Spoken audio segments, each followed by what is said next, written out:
Hey, welcome back to the Better Sex Podcast. This is Jessa. I am so glad you're here, choosing to spend a little time with me as I climb back on my soapbox. That's what I call my solo episodes, and share some insight or information or perspective with you that could help you make your sex life fun and easy for both people.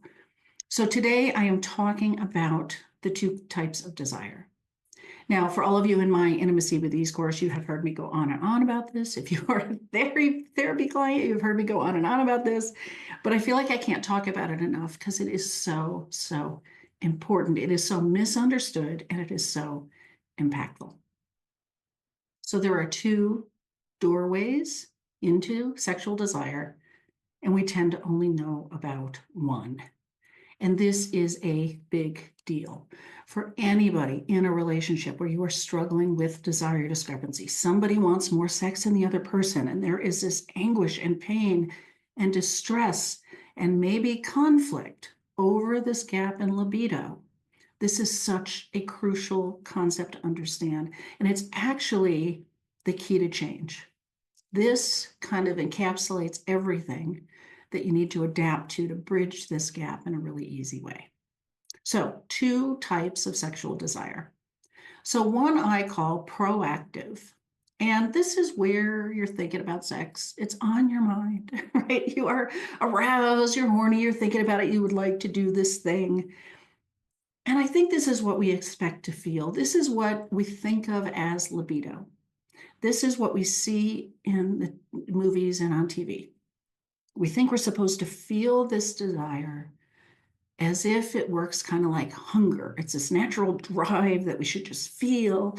And if we don't feel that, or our partner does not feel that, at least not very often, we conclude that something is wrong then. They're missing libido. They have no libido. This is a problem. This is broken. How could this even be happening? Isn't it supposed to be natural? Like we go down a whole train of thoughts, a rabbit hole with worry about this. And it's because we don't understand there's another kind of desire. There is what I call reactive desire. So this is where somebody is not thinking about sex. They are not in the mood. It's not on their mind. It could be the last thing on their mind. And if you were to ask somebody in that moment, do you want to have sex? The answer is probably going to be no. They would rather sleep or read their book or whatever, right? It's just not there for them. But this isn't broken. There's another kind, because if you start and if you get what you need, the connection with your partner you need, the context of your relationship has to be good enough. You get the touch you need that's appropriate for starting at zero. You get the time you need. Maybe you find yourself present. Maybe you get into your body. Maybe your body wakes up, Maybe you end up aroused. Holy cow, now look at that. Now I want to have sex. This is really common and really normal. In fact, it kind of goes back to the work of Rosemary Basson. I don't know what year this was, but Masters and Johnson had this sort of linear model of sex that you get aroused, you have desire, you get aroused, you have orgasm, and then you have plateau. It was very linear. Rosemary Basson created this cycle, and she talked about it as if it was just for women, but I will tell you this can apply to anybody, where arousal comes partway. Desire comes partway through. Arousal needs to happen first, and then desire kicks in. And this is what we're talking about with reactive desire. You have to do stuff to potentially get aroused to then get the desire for sex to emerge. So this is normal, it is common, it is valid, it is never something I'm trying to fix with people. It's something we have to accommodate. Now, sometimes there are things complicating somebody's life or sex life or whatever, that if we address those, does unlock some more proactive desire. That is possible, but it's not really the goal, because really working with reactive desire can transform your sex life. Because think about it, anybody who's not already in the mood could potentially get in the mood. Like this applies to everyone, right? So when you have this difference in libido, making space for and working with and coaxing out reactive desire is really the key to, well, experiencing more desire, experiencing way more intimacy, and probably having more sex. Because reactive desire is going to show up somewhere between 5% of the time and 95%. So if you create these opportunities, and if you're open and you get what you need, or your partner gets what they need, some percentage of the time, they actually end up aroused and wanting sex where they would not have if you hadn't started. This is so powerful, okay? But reactive desire works so differently, and most of the ways that you guys in my course or my clients know this, most of the ways you've been approaching sex kind of block it, get in the way of creating the space to access this. So reactive desire, first of all, requires some willingness to start. You got to go into an encounter where this could emerge, right? You've got to be able to start doing something. So creating that space, saying, let's go, let's see, let's begin something is really, really important because, well, I'll get to this in a second.